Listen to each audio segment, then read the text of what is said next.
নাব্বি ইবাদি আন্নি আনাল গফুরুর রহিম। ও আমার নবী, সুসংবাদ দিয়ে দাও, বান্দাদেরকে শোনায় দাও যে আমি আল্লাহ তাআলা ক্ষমাশীল আর দয়াবান। হুজুর কাঁদতেছিলেন। হযরত ওমর রাদিয়াল্লাহু তাআলা আনহু এসে দেখেন হুজুর একা কাঁদতেছে। হুজুর জিজ্ঞেস করছেন, হযরত ওমর জিজ্ঞেস করলেন, হুজুর আপনি কাঁদেন কেন একা একা? হযরত ওমর বলেন, আমি যখন প্রশ্ন করলাম নবীজি বললেন, আমার কাছে কিছু আগে জিবরাইল এসেছিলেন। জিবরাইল এসে আমাকে বললেন, আল্লাহ পাক বলেছেন, হে আমার নবী, ইসলামের ভিতরে থেকে যে সমস্ত মানুষগুলো ইসলামের ভিতরে থেকে চুল আর দাড়ি পাকায় দিছে, কিয়ামতের দিন এই লোকগুলারে আমি শাস্তি দিতে আমার শরম হবে। হযরত ওমর বলেন, হুজুর উম্মতের জন্য কত বড় খোশ খবর এটা, আর আপনি কাঁদতেছেন। হুজুর বলেন, ওমর তুমি জানো না আমার কান্নার কারণ ভিন্ন। আমার কান্নার কারণ হলো যে আল্লাহ রাব্বুল আলামিন কিয়ামতের দিন দাড়ি চুল পাকা বান্দারে শাস্তি দিতে শরম করবেন।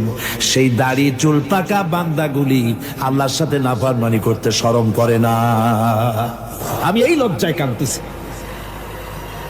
ভাইরা, হুজুর আল্লাহ পাক বলেন, আমার নবী, রাতের আধারে যখন একটা বুড়া আমার দরবারে হাত উঁচু করে, একটা বুড়া মানুষ রাতের আধারে যখন আমার দরবারে হাত উঁচু করে আর যখন বলতে থাকে, রব্বুল আলামিন আমার পেছনের জীবনটা বড় খারাপ করেছি, এমন কোন কাজ জীবনে করি নাই যা তোমার কাছে কিছু দাবি করতে পারি, সব রকমের নাফরমানি করেছি, আজ আমি বুড়া হয়ে গেছি, কামাই করতে পারি না, ছেলে আমাকে চোখে দেখতে পারে না, পুত্রবধূ আমাকে ঘরে জায়গা দেয় না, আমার স্ত্রী আমাকে দেখতে পারে না, রোজগার করতে পারি না, হাঁটতে পারি না, চলতে পারি না, সবার কাছে আমি তিতা হয়ে গেছি, আমি দাঁড়াতে পারি না, কোমরে ব্যথা পাই, হাঁটুতে ব্যথা পাই, চলতে পারি না, কানে শুনতে পাই না, চোখে দেখতে পারি না, আর তোমার কাছে কিছু চাইয়া নেব এমন ভালো কাজও করি নাই।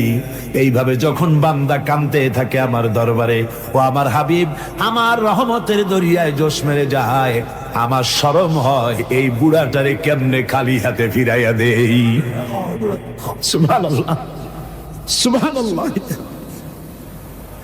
আমার আল্লাহর এত দয়া, আমার আল্লাহর এত মায়া, এত মহব্বত।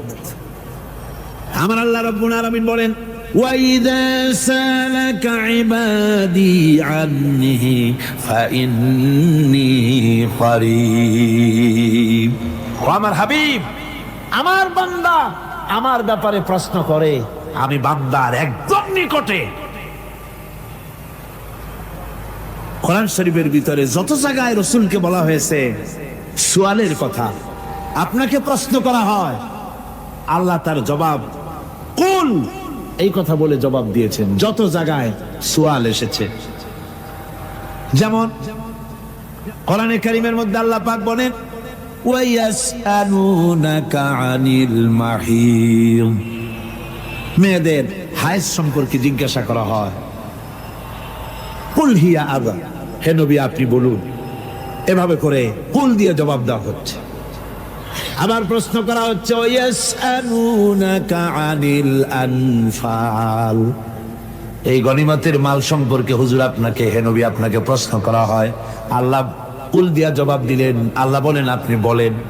ওয়ায়াসআলুনাকা আনিল খামরি ওয়াল মাইসির, আল্লাহ পাক বলেন নবী আপনারে প্রশ্ন করা হয়, কুল ফীহিমা ইসমুন কাবীর, আল্লাহ কুল দিয়া বললেন তুমি বলো। আবার বলা হলো, ওয়ায়াসআলুনাকা আনিল আহিল্লা কুল হিয়া মাওয়াকিতু লিন্নাস, ও নবী আপনাকে প্রশ্ন করা হয় চাঁদের ক্রমবর্ধমান এবং ক্রমহ্রাস, এই যে বাড়ে আর কমে, পূর্ণিমা হয় অমাবস্যা হয়, কেন হয় আপনি বলুন। কুল, আপনি বলেন এটা আমি অর্থ এবং সময়, বছর আর দিন গণনা করার জন্য পৃথিবীবাসীদের জন্য বিনা পয়সায় একটা ক্যালেন্ডার বানাইয়া আকাশে ঝুলাই রেখেছি।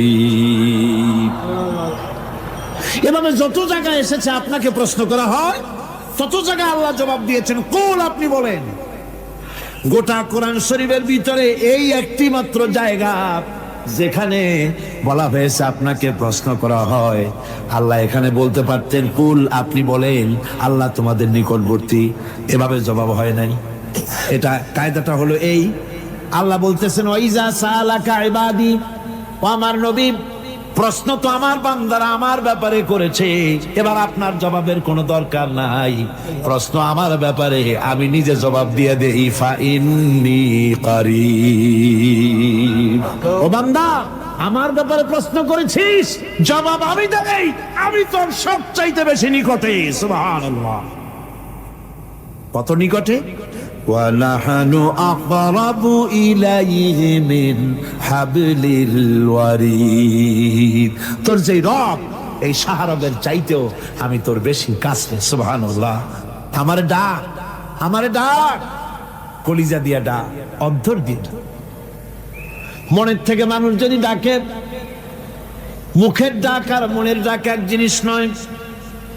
দিল সে जो बात निकलती है असर रखती है पर नहीं मगर ताकते परवाज रखती है। দিল থেকে যে কথা বেরোয় তা প্রভাব বিস্তার করে, ডানা নাই কিন্তু ওড়ার ক্ষমতা রাখে। মনের কথাই ভিন্ন, মন থেকে, দিল থেকে, কলিজা থেকে, অন্তরের গভীর কুন্দর থেকে মুহাব্বতের সাথে কেউ যদি একবার বলে আল্লাহ, বলেন আল্লাহ, আল্লাহ, আল্লাহ, আল্লাহ রাব্বুল আলামিন বলেন অন্তরের অন্তঃস্থল থেকে একটি বার যদি বান্দা বলেন আল্লাহ, আল্লাহ বলেন 70 বার সাড়া দিয়া জিজ্ঞেস করি, বান্দা কি চাও, আমি তোমার কাছে আছি। সুবহানাল্লাহ, আমি তোর একদম কাছে, কি চাস বল, বল না।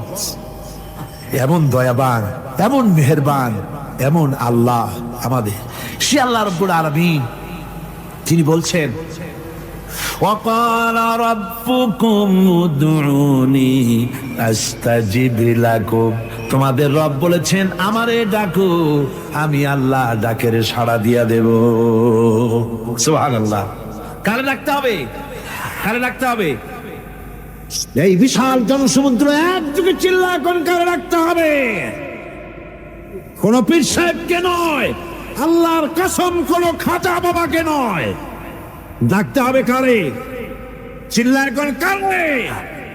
ওয়াকালা রাব্বুকুম উদউনি, তোমার রব তোমাকে বলতেছে আমারে ডাকো, আস্তাজিব লাকুম, আমারে ডাকবে আমি সাড়া দিয়ে দেব। সুবহানাল্লাহ, আল্লাহকে ডাকেন। কি চাই আপনার বলেন, কি চাই? আল্লাহর কাছে চান, আল্লাহ দিয়ে দিবে।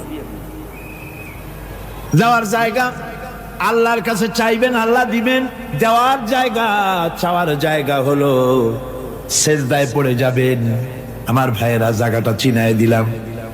মাজারে যাওয়া লাগবে না, কবরে যাওয়া লাগবে না, 2 রাকাত নামাজ পড়ে সেজদায় পড়ে গিয়া যত বিপদ আছে, মুসিবত আছে, সেজদার মধ্যে চোখের পানি ছেড়ে দেন আর কেন্দে কেন্দে জীবনের কথা বলেন। আল্লাহ রাব্বুল আলামিন আপনার আওয়াজ শুনবেন আর দোয়া কবুল করে নিবেন। কাঁদতে হবে আল্লাহর কাছে। কার কাছে? আল্লাহ। সুম্মা ইস্তাগফিরুল্লাহ, আর এরপরে সে যদি আমি আল্লাহর কাছে ক্ষমা চাই, ইয়াজিদিল্লাহ গফুরুর রহিমা, সে আমি আল্লাহকে গফুর এবং রহিম হিসাবে পাবে। সুবহানাল্লাহ, আল্লাহকে গফুর এবং রহিম হিসাবে পাওয়া যাবে। সব আল্লাহকে বলতে হবে, গুনাহ মাফ চাইতে হবে। এই জন্য হুজুর সাল্লাল্লাহু আলাইহি ওয়াসাল্লাম দৈনিক 100 বার তওবা পড়তেন। কোন হাদিসে আছে 70 বার, কোন হাদিসে আছে 100 তওবা পড়তেন। নামাজের পরে তো প্রত্যেক নামাজই পড়তেন হুজুর, সালাম ফিরাতেন আর সাথে সাথে বলতেন আল্লাহু আকবার, আস্তাগফিরুল্লাহ, আস্তাগফিরুল্লাহ, আস্তাগফিরুল্লাহ। মনে থাকবে আপনাদের? মনে থাকবে? সালাম ফিরাইয়া কি বলবেন? না, সালাম ফিরাবার সাথে সাথে বলবেন আল্লাহু আকবার, তারপরে পড়বেন আস্তাগফিরুল্লাহ, আস্তাগফিরুল্লাহ, আস্তাগফিরুল্লাহ। তওবা পড়বেন, আল্লাহর কাছে সবসময় গুনাহ মাফ চাইতে থাকবেন, বিনীত থাকবেন। আল্লাহকে পাওয়া যাবে, তাকে রহিম হিসেবে পাওয়া যাবে। সুতরাং ঈমান বিল্লাহ, আল্লাহর প্রতি ঈমান আনলে পরে 4 নম্বরে যে উপকারটা হবে সেটা হলো হতাশায় ভুগবে না, নিরাশায় ভুগবে না, আশায় বুক বেঁধে উঠবে। ইমান মজবুত হবে, আল্লাহর কাছে মানুষ বিনয়ী হয়ে যায়। এবার পঞ্চম নম্বরের উপকার আমি বলছিলাম, ইমান বিল্লাহ, আল্লাহর প্রতি ইমান আনলে পরে অসংখ্য উপকার হয়, অসংখ্য বৈশিষ্ট্য আছে। এর 6টা উপকারের কথা আমি বলবো। কয়টা? অসংখ্য উপকারের ভিতরে প্রধান 6টি উপকারের কথা বললো। এর বললাম কয়টা? 4টে বলেছি। এবার বলো পঞ্চম উপকারের কথা। আল্লাহর প্রতি আপনি পূর্ব পশ্চিমে কতবার মুখ ঘোরালেন, এটাই কিন্তু আপনার আসল সৎ কাজ নয়। আসল সৎ কাজ হলো আল্লাহর প্রতি ঈমান আনা। এই ঈমানের ব্যাপারে 3টা দিন আমরা পার করে দিলাম, এখনো কথা শেষ হয় নাই। আল্লাহর প্রতি ঈমান আনলে পরে যে উপকারটা হবে 5ম নম্বরে, সেটা হলো কঠোর এবং কঠিন বিপদের ভিতরে বান্দার ভিতরে অবিচলতা এবং ধৈর্যের সৃষ্টি হয়ে যাবে। আলহামদুলিল্লাহ। কঠিন বিপদ মুসিবত আসলে পরে সে অবিচল থাকবে। সারা দুনিয়ার বিপদ আপদ, শত্রুতা, দুঃখ, কষ্ট, মুসিবত, জুলুম, নির্যাতন সবকিছু পাহাড়ের মতো উঁচু হয়ে তাকে ঘিরে ফেলবে, কিন্তু তাকে এক চুলও নাড়াতে পারবে না। আলহামদুলিল্লাহ। সারা পৃথিবী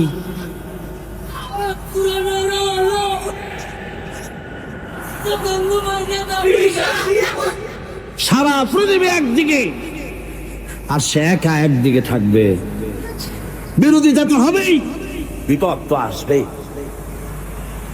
কবি বলতেছেন, সাথে জাকা রহা হ্যায় अज़ल से ता इमरोज, सतेजा का रहा है अज़ल से ता इमरोज, चरागे मुस्तफावी से शरारे बुलहबीस। সে আবহমান কাল থেকে শুরু করে মুস্তাফা সাল্লাল্লাহু আলাইহি ওয়াসাল্লামের দীপ শিখার সাথে আবু জাহেল, আবুল আহাবের অগ্নিস্ফুলিঙ্গের টক্কর লেগেই আছে। রাসূলুল্লাহ আল্লাহর দেওয়া এই বিধান, এই দ্বীনের বাতিটা টিম টিম করে চলেছে। আর গোরকি, টর্নেডো, হাজার হাজার মাইল বেগে হ্যারিকেন এসেছে, গোরকি এসেছে, টর্নেডো এসেছে, টাইফুন এসেছে, কিন্তু এই আলো নিবাইতে পারে নাই। সুবহানাল্লাহ।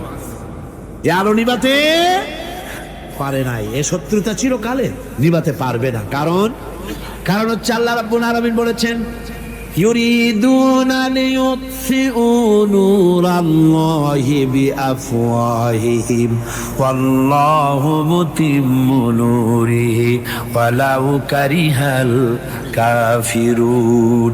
ওরা চায় মুখের ফু দিয়ে আমার আলোকে নিভিয়ে দেবে, কিন্তু আমি আমার আলোকে পূর্ণতা দান করব। তাতে কাফের বেঈমানদের কলজায় যত জ্বালা যন্ত্রণা হোক, আমার দিন কেউ মিটাই দিতে পারবে না। সুবহানাল্লাহ। সুতরাং বিপদে অবিচলতা আসবে, সে অটল হবে, মজবুত হবে। কোরআনে কারীম বলতেছে, ওয়া কাযালিকা জাআলনা লিকুল্লি নাবিয়্যিন আদুওয়াম মিনাল মুজরিমিন। এই পৃথিবীতে এমনি করে আমি সকল নবীদের শত্রু বানিয়েছি, সব পাপিষ্ঠ অপরাধীদেরকে। নবীদের সাথে বিরোধিতা করেছে কারা? পাপিষ্ঠরা, অপরাধীরা। আজও খুঁজে দেখেন, আজও ইসলামী আন্দোলনের বিরোধিতা যারা করে সবগুলি কি পাপিষ্ঠ? সত্য কিনা কর? ইসলামী আন্দোলনের বিরোধিতা যারা করে হিসাব করে চোখ দিয়ে তাকায় দেখেন, খুঁজে দেখেন তাদের নামগুলি। মদখোর, জেনাকার, বদমাশ, চোর, হাইজাকার, বেনামাজি, লুটেরা, মিথ্যাবাদী, সবচাইতে সমাজের নিকৃষ্ট লোকগুলি ইসলামের বিরুদ্ধে করে।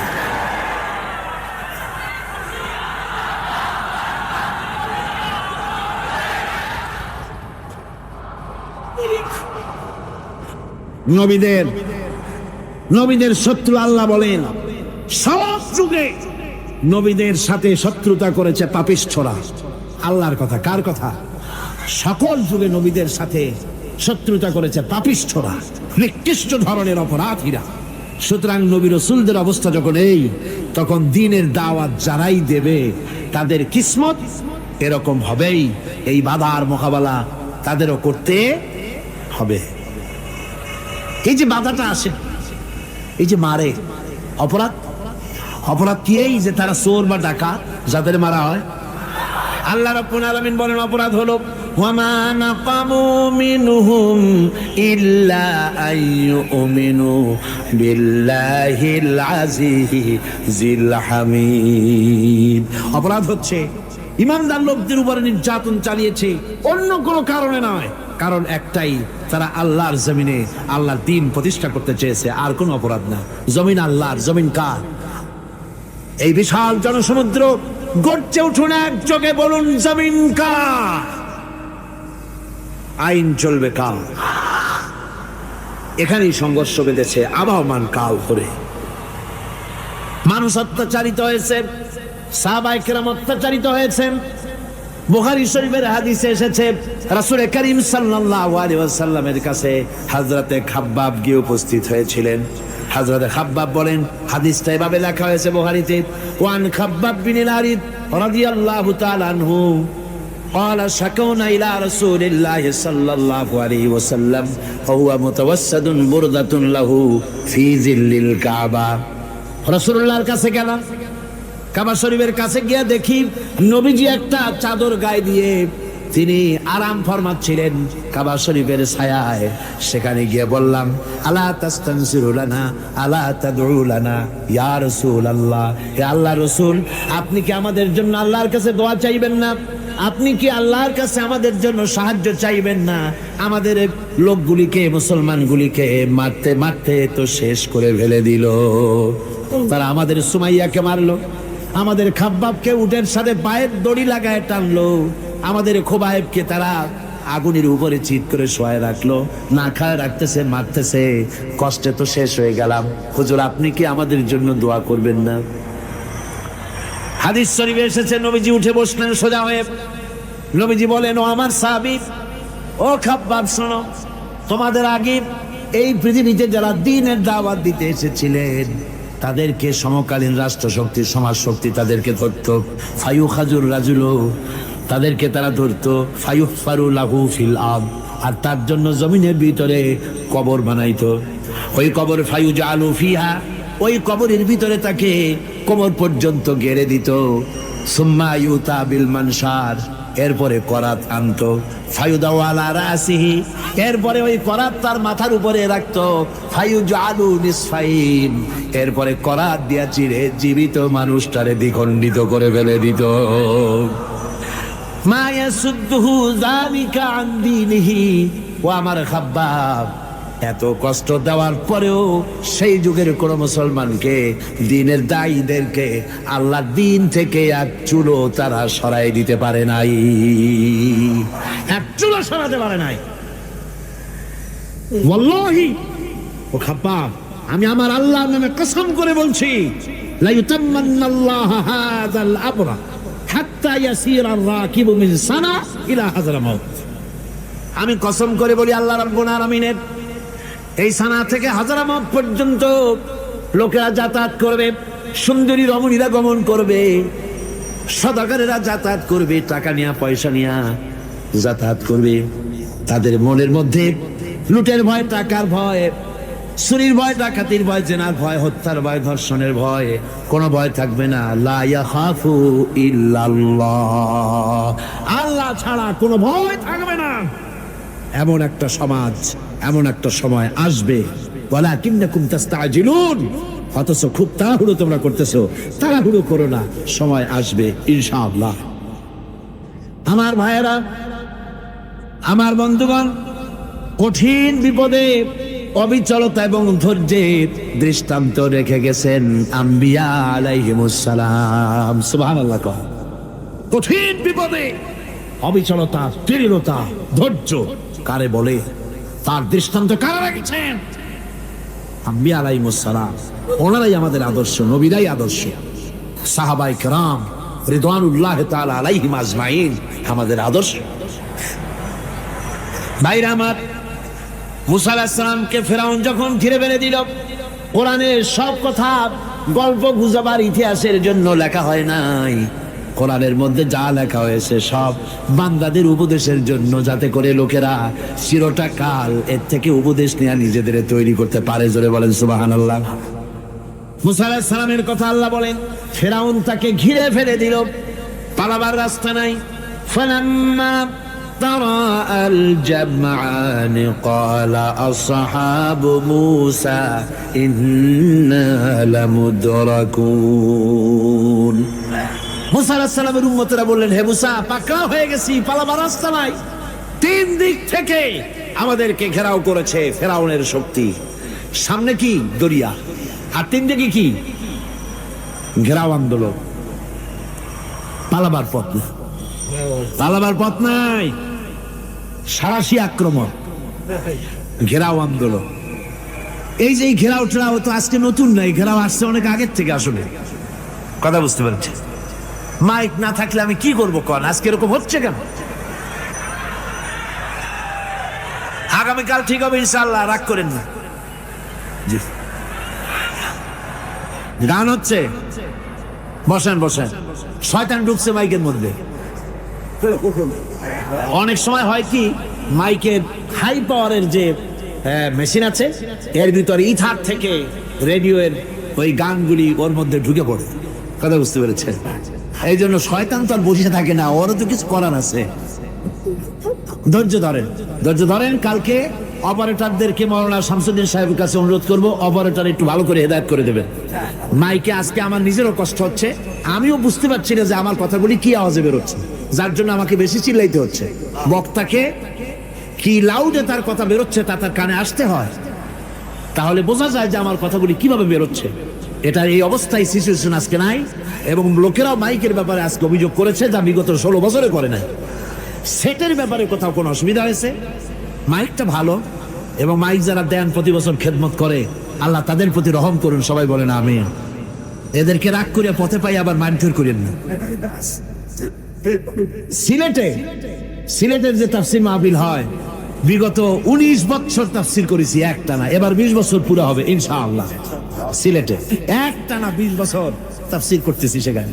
তো মাইক, একটা লোক বিনা পয়সায় মাইক দেয়, মাইকের ভাড়া সে নেয় না, তাফসীরের মাহফিলের মাইকের ভাড়া নেয় না।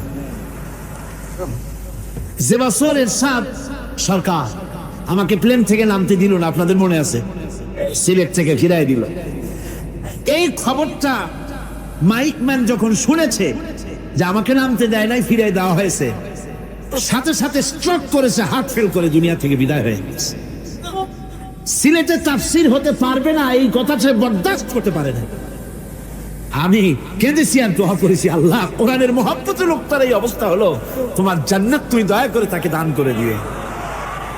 কাজে কোনো ব্যবসায়ী চায় না যে তার ব্যবসাটা খারাপ হোক, লোকেরা মন্দ বলুক। এ মাইকের ব্যাপারে আপনারা আজকে রাগারাগ করেন না, যা হয়েছে কালকে ভালো হবে ইনশাআল্লাহ। সবাই বলেন ইনশাআল্লাহ। এখন চলেন আমরা ফেরাউনের অবস্থা দেখে গিয়া কি করতেছে ফেরাউন। মুসা আলাইহিস সালামকে ঘেরাও করে ফেলেছে, পালাবার উপায় নাই। একদিকে দরিয়া, তিন দিকে ফেরাউনের শক্তি। এই যে ঘেরাও টেরাও মানে নতুন তো না, ধর্মঘট নতুন না, পুরানা জিনিস। এই পৃথিবীতে সর্বপ্রথম ধর্মঘট কিসের উপরে হয়েছে জানেন? এই পৃথিবীর প্রথম ধর্মঘট হয়েছে পেঁয়াজ, রসুন আর ডাইলের উপরে। মুসা আলাইহিস সালামের জামানায় লান নাসবিরা আলা তাআমিন ওয়াহিদ, আমরা এক রকমের খাদ্য আর খাবো না, আমাদের পেঁয়াজ দেওয়া লাগবে, ডাল দেওয়া লাগবে, রসুন দেওয়া লাগবে। সর্বপ্রথম ধর্মঘট হয় মুসা আলাইহিস সালামের জামানায়, সেখান থেকে শুরু হয়েছে। কিন্তু মশাল মিছিল যে আসলো কই থেকে, এইটা আমি খুঁজে পাইনি। পরে প্রত্যেকটা জিনিসের তো ইতিহাস আছে, আমি খুঁজতে খুঁজতে পেলাম। আমি জানি না এর ইতিহাস মূলে কোথায়, কিন্তু আমি যদ্দূর খুঁজে পাইছি সেটা হলো মশাল মিছিলের আবিষ্কার হয়েছে লঙ্কায় রাবণের সময়। হনুমানের লেজে আগুন দিয়া তারপরে লঙ্কা কাণ্ড ঘষালো, নামই আছে লঙ্কা কাণ্ড। হনুমানের লেজে আগুন দিয়ে রাবণ যে লঙ্কায় মশাল মিছিল করেছিল হনুমানকে দিয়া, ওই হনুমানের ওই সিস্টেমটা এখনো আমাদের দেশে চালু আছে। এইটা আসলে কোন ভদ্রলোকের এই মিছিল হওয়া উচিত না। আগুন নিয়ে কিসের মিছিল? আগুন হলো জাহান্নামের প্রতীক। আগুন কিসের প্রতীক? জাহান্নামের প্রতীক। যদিও আমাদের উপকারে লাগে, কাজে লাগে।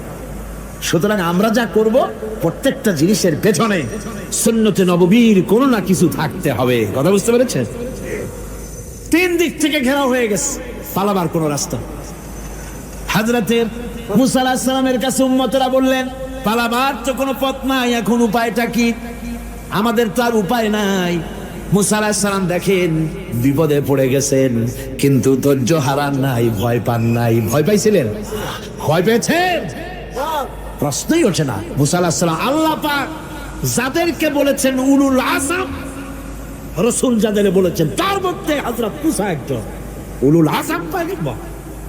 চারটিখানি কথা না, আল্লাহ কথা বলছেন তার সাথে, কালিমুল্লাহ তিনি। সুবহানাল্লাহ। মুসা আলাইহিস সালাম শোনালেন, কাল্লা ইন্না মাইয়া রাব্বি সায়াহদিন। কখনো নয়, আমার উম্মতেরা ভয় পেও না, আমার রব অবশ্যই আমাকে পথ দেখাবে। সুবহানাল্লাহ। 3 দিক থেকে শত্রু, একদিকে দরিয়া, পালাবার কোন রাস্তা নাই। সেখানে দৃঢ়তার সাথে তিনি বলছেন, অবশ্যই আমার আল্লাহ আমারে পথ দেখাবে। সুবহানাল্লাহ। নবীরা এই দৃঢ়তা দেখিয়েছেন, অবিচলতা দেখাইছেন। আল্লাহ পাক মুসা আলাইহিস সালাম যখন এই দৃঢ়তা দেখালেন, এই অবিচলতা দেখালেন, সঙ্গে সঙ্গে জিবরাইল এসে হাজির হয়ে গেলেন। আল্লাহ পাক বলেন, ফাআওহাইনা ইলা মূসা আন আদরিব বিআসাকাল বাহরা ফানফালাকা ফাকানা কুল্লু ফিরকিন কাত্তাউদিল আযীম। মুসা আলাইহিস সালামকে আমি ওহী নাযিল করলাম, তাকে বললাম হাতে যে লাঠি আছে এই লাঠি দিয়ে আঘাত করো দরিয়ার উপরে। দরিয়ার উপরে আঘাত করলেন, একটা রাস্তা হয় নাই, 12টা রাস্তা তৈরি হয়ে গেল। আর দেওয়ালগুলা পাহাড়ের মতো উঁচা হয়ে গেল। দরিয়ার ভিতরে পাহাড়ের মতো উঁচা মজবুত 12টা রাস্তা। এবার মুসা আলাইহিস সালাম তার দলবল নিয়ে চললেন। আল্লাহ রাব্বুল আলামিন বলেন, ওয়া আনজাইনা মূসা ওয়া মান মাআহু আজমাইন। মুসা এবং তার সাথী সঙ্গীদেরকে আমি পার করে দিলাম। মুসা আলাইহিস সালাম এবং তার সাথী সঙ্গী নিয়ে যখন দরিয়ার মাঝখানে আসছে, ফেরাউন তার দলবল নিয়ে এসে গেছে। আসে দেখে নদীর মধ্যে রাস্তা। বাবা, খুব তো কায়দা। ও মনে করছে ওর বাজানের তৈরি করা ডিস্ট্রিক্ট বোর্ডের রাস্তা।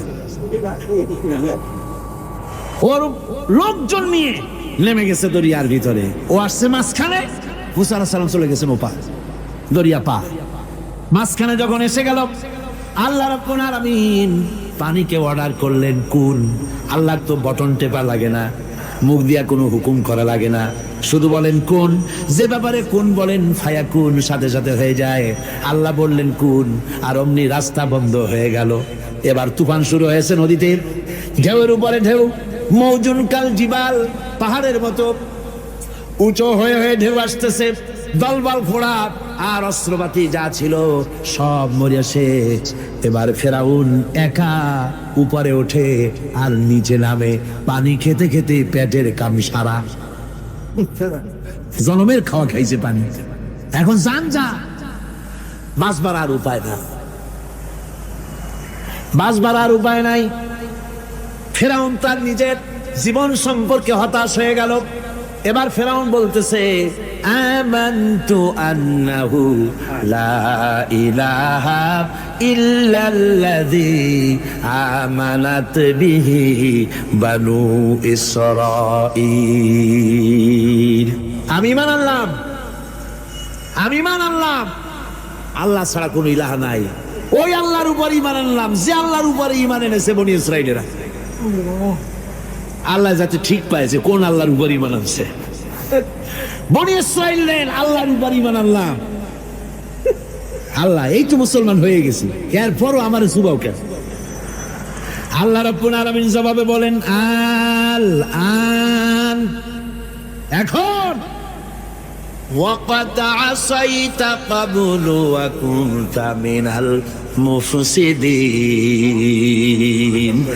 এখন ঈমান আনার কথা বলছো, অথচ যুগের পর যুগ, বছরের পর বছর ধরে আমার মানুষের উপরে মন গড়া আইন চালায়েছ, আমার পয়গম্বরের সাথে বেয়াদবি করেছ, আজ তোমাকে আমি ছাড়ছি না, তোমাকে আজকে ছেড়ে দেব না, আমি তোমাকে মারব।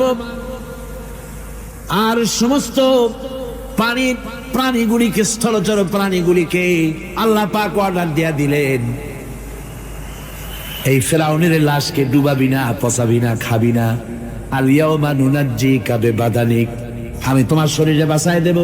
পোকে খাবে না, পানিতে পচবে না, মাছে খাবে না, কুমিরে খাবে না, দুনিয়ার কোনো পশুতে খাবে না। আমি তোরে শুটকি বানাইয়া রাখবো, যাতে করে দুনিয়ার সমস্ত ফেরাউন যত যুগে যুগে আসে তোরে দেখে যেন হেদায়েত নিতে পারে। ফেরাউনকে আল্লাহ শুটকি বানায় রাখছে। আমি ফেরাউনদের লাশ দেখেছি ব্রিটিশ মিউজিয়ামে। ফেরাউন তো একটা না, অনেকগুলা। আসলটারে অবশ্য দেখিনি। ব্রিটিশ মিউজিয়ামে ওই ফেরাউনগুলার লাশ যখন অসুবিধা হয়, মমিগুলি, তখন ইংল্যান্ডে নিয়ে যায় চিকিৎসা করাবার জন্য। চোখ টোক আছে গর্তের ভিতরে, তারপরে চামড়া টামড়া হাড়ের সাথে মিশানো, ওইভাবে চেহারা দেখলে মনে হয় যে সত্যি ফেরাউনিগুলো। আর ব্রিটিশের কাম মিশর থেকে নামছে এমন কোন জিনিস নাই।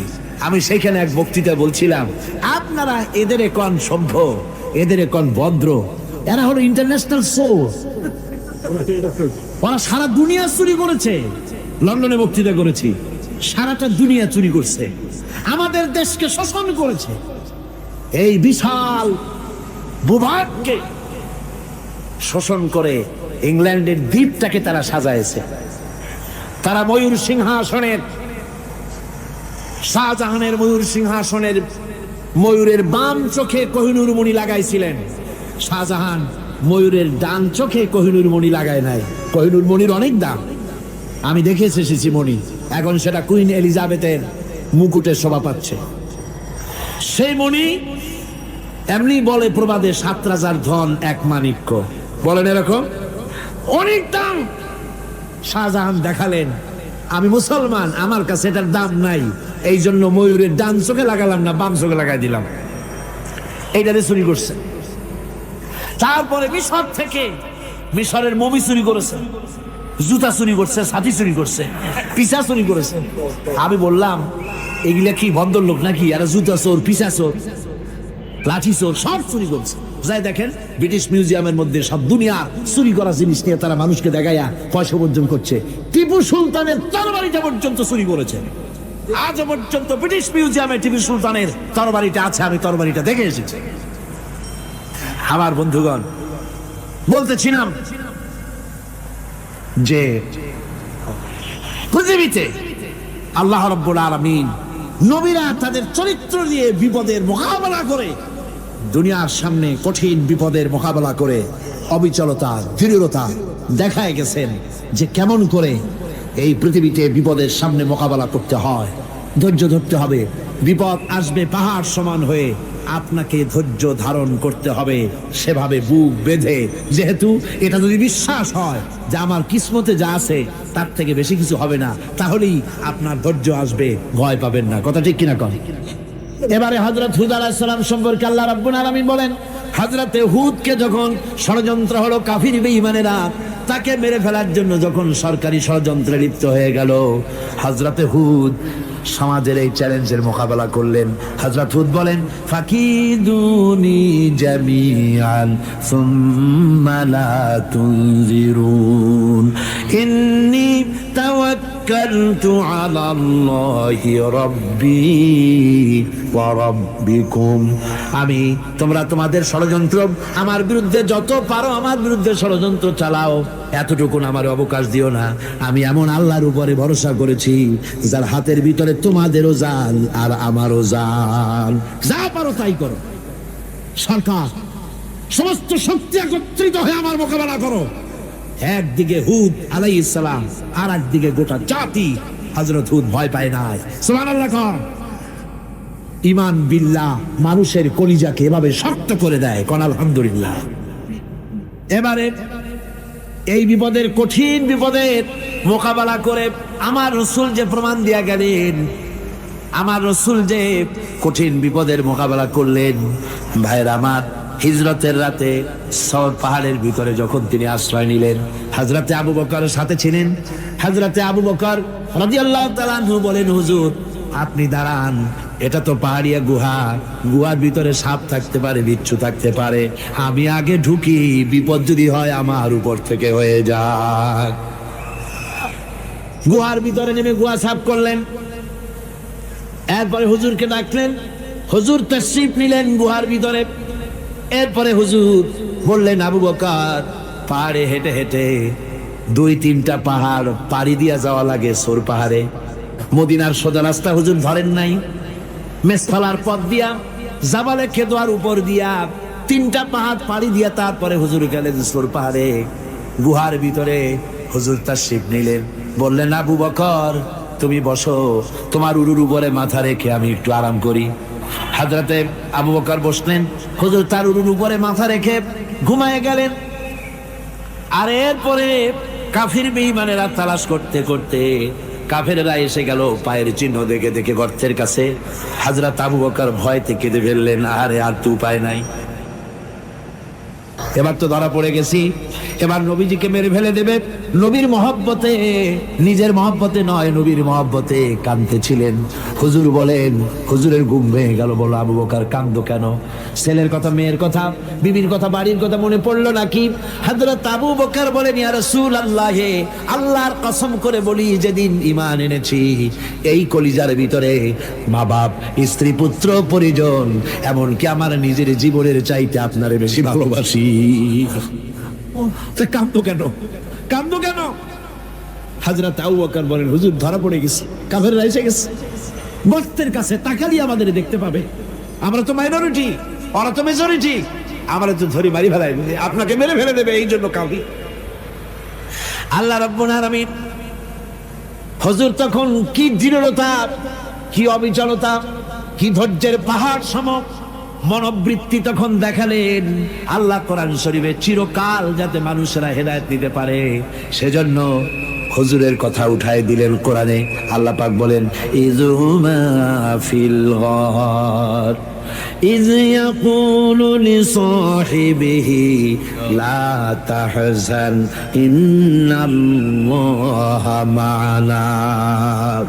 ও বন্ধু, ভয় পেও না, আল্লাহ আমাদের সাথে আছেন। সুবহানাল্লাহ, আল্লাহ আমাদের সাথে আছেন। আমরা মাইনরিটি নই, আমরা মেজরিটি।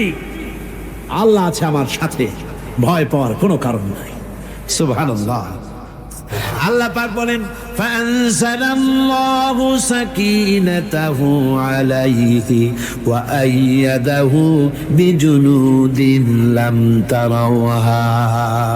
আমি এদের অন্তরের ভিতরে আমি শান্তি নাজিল করে দিলাম, প্রশান্তি দিয়া দিলাম, আর আমি সাহায্য করলাম, আর এমন সব সৈন্য পাঠায় দিলাম যে সৈন্যগুলি তোমরা দেখতে পাও নাই।